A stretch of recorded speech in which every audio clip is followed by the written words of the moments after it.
Assalamualaikum warahmatullahi wabarakatuh.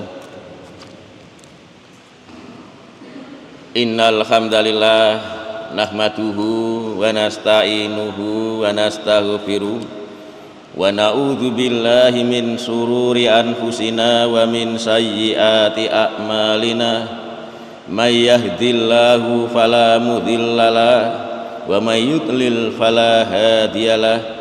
Asyhadu an la ilaha illallah wahdahu la syarikalah wa asyhadu anna Muhammadan abduhu wa rasuluh la nabiyya wa la rasula ba'da. Wassalatu wassalamu ala Muhammad wa alihi wa ashabihi wa man tabi'ahu bi ihsanin ila yaumiddin. Bapak-bapak, ibu-ibu jamaah ingkang minulya, alhamdulillah kula lan panjenengan sedaya saat menika tasih diparingi oleh Allah Subhanahu wa taala nikmat sehingga kita saged ngelampahi ibadah, kita saged ngelampahi salat subuh kanthi berjamaah, banjur kita lajengaken kalih mencari ilmunya Allah Subhanahu wa taala. Salat salam mugi-mugi tetap tercurahkan dumateng Nabi kita Muhammad sallallahu alaihi wasallam, ugi keluarga-keluarganya, sahabat-sahabatnya, lan tiang-tiang ingkang selalu menegakkan dinul Islam sampai hari akhir. Injing menika kita bahas tentang kurban. Saat menika dinten Ahad tanggal 11 Zulqa'dah, 19 hari malih bulan Zulqa'dah habis, kemudian ditambah 10 hari dari bulan Zulhijjah sehingga kurang 29 hari malih kita badhe ngelampahi Idul Adha atau Idul Kurban. Kurban ingkang terkenal di daerah kita dengan nama kurban, ananging di dalam hadis-hadis Rasulullah sallallahu alaihi wasallam kurban menika disebut al-udhiyah. Jadi boten nate menggunakan kata-kata kurban. Al-udhiyah atau korban niki didefinisikan oleh para ulama ismun lima yudbahu minal ibili wal baqari wal ghanam, nama bagi sesuatu yang disembelih arupi onta dan sapi dan kambing yauman nakhri wa ayyamat tasrik, pada hari nakhar yaitu tanggal 10 dan hari-hari tasrik yaitu tanggal 11, 12, 13, taqarruban ilallahi ta'ala, untuk mendekatkan diri kepada Allah Subhanahu wa ta'ala. Jadi yang dimaksud korban atau al-udhiyah menika adalah harus terpenuhi 3 syarat. Pertama, harus berupa binatang ternak 3 macam jenis, yaitu onta, sapi, atau kambing. Selain binatang 3 niki boten disebut kurban. Misalkan ayam misalkan, walaupun satu kandang isinya ribuan, boten disebut kurban. Jadi harus 3 macam binatang ternak menika. Syarat yang kedua, binatang menika hendaklah disembelih di hari raya Idul Adha dan hari-hari tasrik, tanggal 10 Zulhijjah, tanggal 11, tanggal 12 dan tanggal 13. Menawi disembelih di luar 4 hari menika boten disebut kurban. Kemudian syarat yang ketiga adalah ikhlas karena Allah Subhanahu wa taala. Jadi 3 macam syarat menika harus terpenuhi. kurang salah satu saja tidak disebut kurban. Keutamaan kurban kata hadis-hadis ingkang menyebutkan, ananging hadis-hadis yang disebutkan menika adalah hadis-hadis lemah. Jadi kata Ibnul Arabi, beliau mengatakan tidak ada keutamaan hewan kurban yang diterangkan oleh hadis sahih. Jadi hadis-hadis menika berupa hadis dhaif. Misalkan hadis diriwayatkan oleh Tirmidzi, Ibnu Majah, hadis menika dianggap lemah oleh Albani saking Aisyah, ma amila adamiyun min amalin yauman nahri ahabba ilallahi min ihraqidam. Tidak ada suatu amalan di hari raya Nahr, hari raya Idul Adha, yang lebih dicintai oleh Allah daripada mengalirkan darah. Innaha la ta'ti yaumal qiyamati biquruniha wa as'ariha wa adlafiha. Sesungguhnya binatang korban tersebut bakal datang pada hari kiamat dengan tanduk-tanduknya, dengan bulu-bulunya, dengan kuku-kukunya. Wa inna dama la yaqa'u minallahi bimakan. Sesungguhnya darah binatang korban itu telah jatuh di sisi Allah qabla ayyaqa minal ar, sebelum jatuh ke bumi. Tapi hadis menika adalah hadis lemah. Jadi dalam kata hadis-hadis ingkang menyebutkan, ananging hadis menika adalah hadis lemah. Keutamaan yang disebutkan di dalam surat Al-Hajj ayat 32, wa may yu'azzim sa'airallah, dan siapa yang mengagungkan, memuliakan syiar-syiar Allah, fa innaha min taqwal qulub, maka sesungguhnya mengagungkan syiar-syiar Allah itu termasuk ketakwaan hati. Dan di antara syiar-syiar Allah adalah dengan menyembelih binatang kurban. Kemudian di dalam surat Al-Hajj ayat 37, la yanalallaha luhumuha wala dima'uha, sekali-kali tidak akan sampai kepada Allah daging-daging korban dan darah-darah korban, walakin yanaluhu taqwa, ananging yang sampai kepada Allah adalah ketakwaan di antara kalian.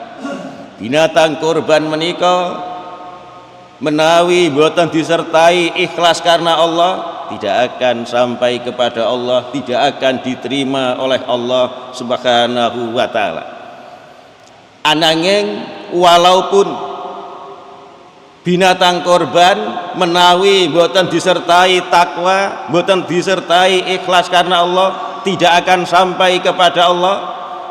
Sebaliknya, ketakwaan di hari raya korban, menawi ketakwaan tersebut tidak dirupakan dalam bentuk hewan korban, maka tidak akan bisa menyamai pahalanya dengan ketakwaan yang dirupakan dalam bentuk hewan korban.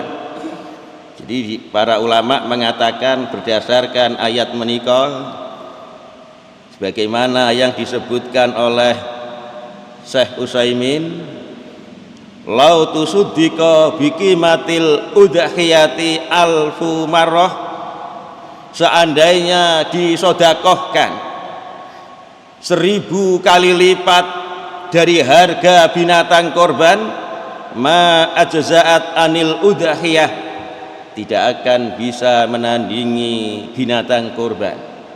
Jadi berdasarkan ayat menika surat Al-Hajj ayat 37, seandainya ada orang bersodakoh 1000 kali lipat, sekarang misalkan korban itu 3,5 juta, 1000 kali lipat berarti pinten niku nggih 3 miliar, 3,5 miliar dirupakan bukan dalam bentuk binatang korban, disodakohno di hari raya korban tapi bukan dalam bentuk hewan korban, tidak akan bisa menandingi pahalanya binatang korban yang hanya 3,5 juta.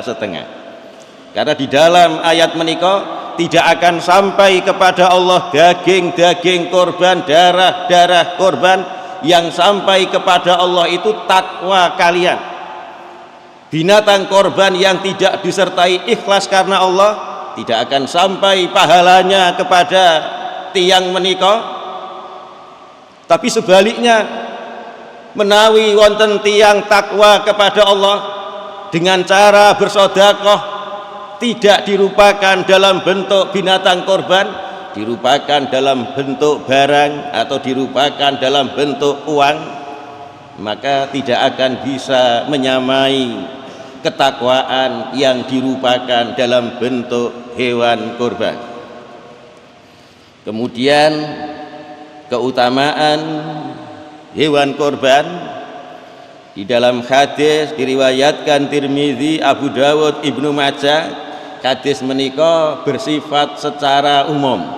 Ananging menawi digabungkan dengan Al-Quran, maka lebih khusus lagi adalah berkenaan dengan hewan korban menawi disembelih di tanggal 10 Zulhijjah. Dari Ibnu Abbas, Rasulullah Shallallahu Alaihi Wasallam bersabda, "Ma min ayyam al-amalu sholihu fihinna akhabu ilallahi min hadhil ayyamil asar."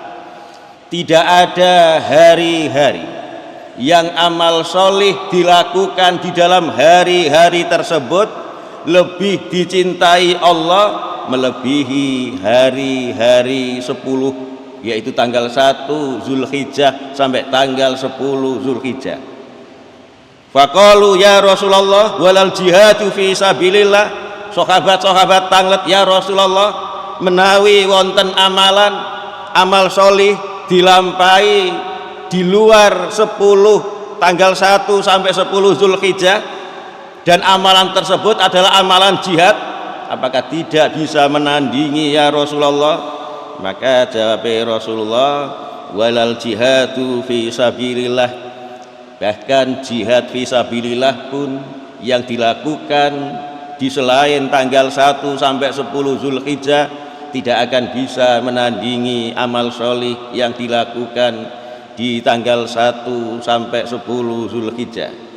Illa rojulun, kecuali, jadi ada satu yang bisa menyamai, illa rojulun kharaja binafsihi wa malihi, kecuali wonten seseorang dia keluar jihad dengan membawa jiwanya dan membawa semua hartanya. Jadi punya harta berapa dijual semuanya, rumahnya dijual, tanahnya dijual, dia berangkat berperang, falam yarji min dzalika bisai, tapi tidak kembali sama sekali sesuatu pun dari jiwa dan harta.